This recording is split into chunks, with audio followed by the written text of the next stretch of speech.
देखो, अगर मैं तुमसे क्वेश्चन पूछना कि इंडिया के अंदर बेस्ट स्ट्रीमिंग सर्विस कौन सा है, आप में से बहुत सारे लोग शायद सोनी लिव के बारे में सोचेंगे भी नहीं। अब यहाँ पे बात ये नहीं हो जाती कि उनके पास क्वालिटी कंटेंट नहीं है, लेकिन जहां तक बात आती है ऑनलाइन मूवीज या फिर वेब सीरीज की, तो फिर उस डिपार्टमेंट में उनका मार्केटिंग टीम क्या काम कर रहा है आई डोंट नो। क्योंकि मतलब अब एग्जाम्पल के लिए आज की वेब सीरीज की बात ले लो, रॉकेट बॉयज। आज है मंडे, रिलीज हुआ था फ्राइडे को, 4 दिन हो चुके हैं। सीरीज बहुत ज्यादा बढ़िया है। आप में से बहुत सारे लोग मुझे बोल रहे थे कि भाई तू ये देख देख देख, लेकिन अगर आज के टाइम पे तुम गूगल पे जाके सर्च करते हो ना रॉकेट बॉयज, तो जो सबसे पहला सजेशन आएगा वो एक साउथ कोरियन वेब सीरीज का आएगा जिसका नाम है रैकेट बॉयज। हाँ, गूगल पे सर्च करोगे रॉकेट बॉयज तो वो रैकेट बॉयज दिखाता है। मैं यहाँ पे हवा में तीर नहीं चला रहा हूँ। और यहाँ पे बात ये भी नहीं हो जाती कि वो जो साउथ कोरियन वेब सीरीज है वो बहुत ज्यादा पॉपुलर है, 1.9 स्टार है उसको, लेकिन फिर भी उसके सामने रॉकेट बॉयज आ जाते हैं 3 या 4 नंबर पे। और ये चीज बताते वक्त मैं आप लोगों को थोड़ा फ्रस्ट्रेटेड साउंड कर रहा हूँ क्योंकि उसके पीछे रीजंस हैं। सबसे पहले तो रॉकेट बॉयज इतनी सही सीरीज है लेकिन फिर भी उसका नाम उतना नहीं हो रहा, और उसके ऊपर से वीडियो के स्टार्टिंग में ही स्ट्रीमिंग सर्विस की थोड़ी बुराई कर दी ताकि आप लोग को ऐसा ना लगे कि वीडियो पेड है ना।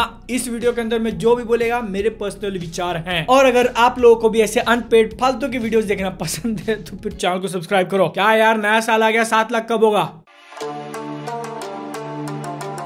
सोनी लिव के ऊपर 4 दिन पहले जो वेब सीरीज आई है ना रॉकेट बॉयज, उसके बारे में जो एक चीज मुझे बहुत ही ज्यादा पसंद आई है, बोलते वक्त मेरी सांस खत्म हो गई, वो था इसके अंदर का म्यूजिक। It's phenomenal. मतलब यहाँ पे अब मेरे को इंग्लिश वर्ड्स नहीं मिल रहे उसको डिस्क्राइब करने के लिए, इतना ज्यादा गजब का इसका म्यूजिक था। क्योंकि मतलब इस वेब सीरीज के अंदर ऐसे कुछ मोमेंट्स आ जाते हैं जहां पे वो लोग कुछ एकदम भारी भरकम हेवी पंच वाला म्यूजिक यूज नहीं कर रहे हैं जिसको सुनते ही अंदर खून दौड़ने लगे। उसके बदले वहां पे जिस तरीके से थोड़ा थोड़ा म्यूजिक प्रोवाइड किया जा रहा था, और जैसे कैरेक्टर का नाम लिया एपीजे अब्दुल कलाम, म्यूजिक ऐसे किक इन करता है, गूज़बम्स, बोला भाई मजा आ गया। इसी के साथ साथ एक भी एपिसोड का मैंने इंट्रो स्किप नहीं किया क्योंकि उसका म्यूजिक आहा, और उसी के साथ साथ उस इंट्रो वाला जो एनिमेशन है अपने को स्टोरी को एकदम शॉर्ट में करके बताया है, इट्स जस्ट टू गुड। और मतलब ये पूरी की पूरी सीरीज के अंदर क्या होने वाला है ना, वो आप लोगों को इसके पहले एपिसोड के स्टार्टिंग के 10 मिनट में ही पता चल जाएगा। कैरेक्टर्स एक रूम के एक टेबल के अराउंड बैठ के बातें किए जा रहे हैं और टेंशन जो है धीरे धीरे बिल्डअप हो रहा है, म्यूजिक भी धीरे धीरे बढ़ते जा रहा है। और उस चीज का पीक अपने को तब देखने मिलता है जब एक कैरेक्टर दूसरे को गद्दार बुलाता है, भगौड़ा बुलाता है। सीरियसली अगर इस वेब सीरीज के स्टार्टिंग के वो 10 मिनट में तुम लोग इंप्रेस नहीं हुए ना, फिर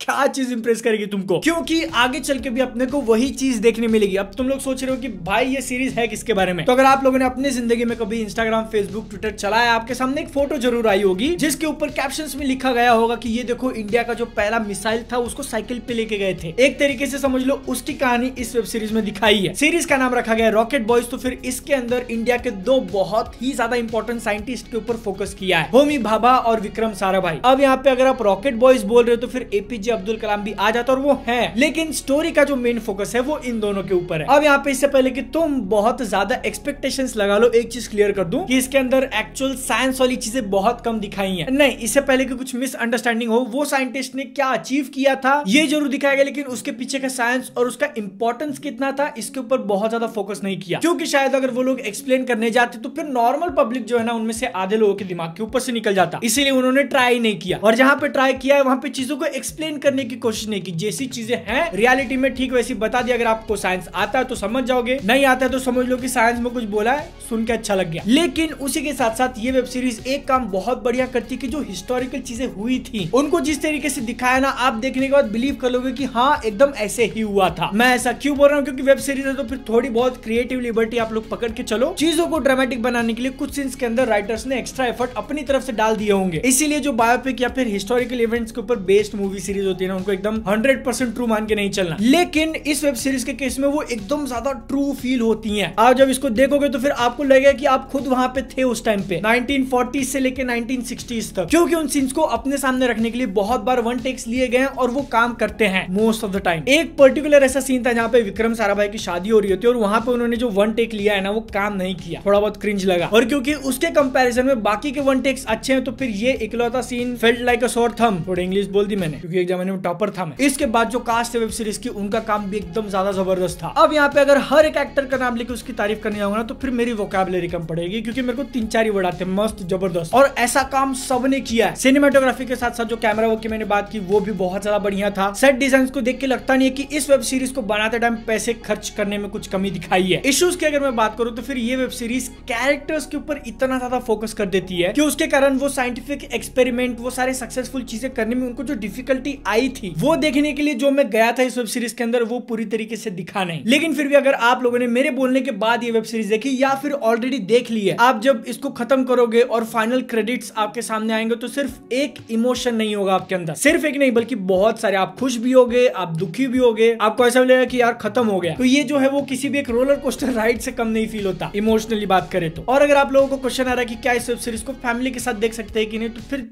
3-4 किसिंग सीन्स है, बस इतना मैनेज कर सकते हो तो फिर फैमिली के साथ देखो, रिग्रेट नहीं करोगे। बाकी तो यहाँ पे वीडियो के अंदर मैंने जितनी अच्छी अच्छी बातें बोली हैं मैं फोर्स नहीं करूंगा, वरना आपको सच में लगेगा कि साला पैसा खाया है, देखना है देखो, नहीं देखना मत देखो। अपने वो सिर्फ एक ही चीज की परवाह, क्या तुमने चैनल को सब्सक्राइब किया है कि नहीं। ऐसे वीडियोस और देखने तो फिर कर लेना, मेरे से पर्सनल कनेक्ट करना तो फिर मैं मिल जाऊंगा इंस्टाग्राम पे। वरना अगली वीडियो में तब तक के लिए जय हिंद, वंदे मातरम।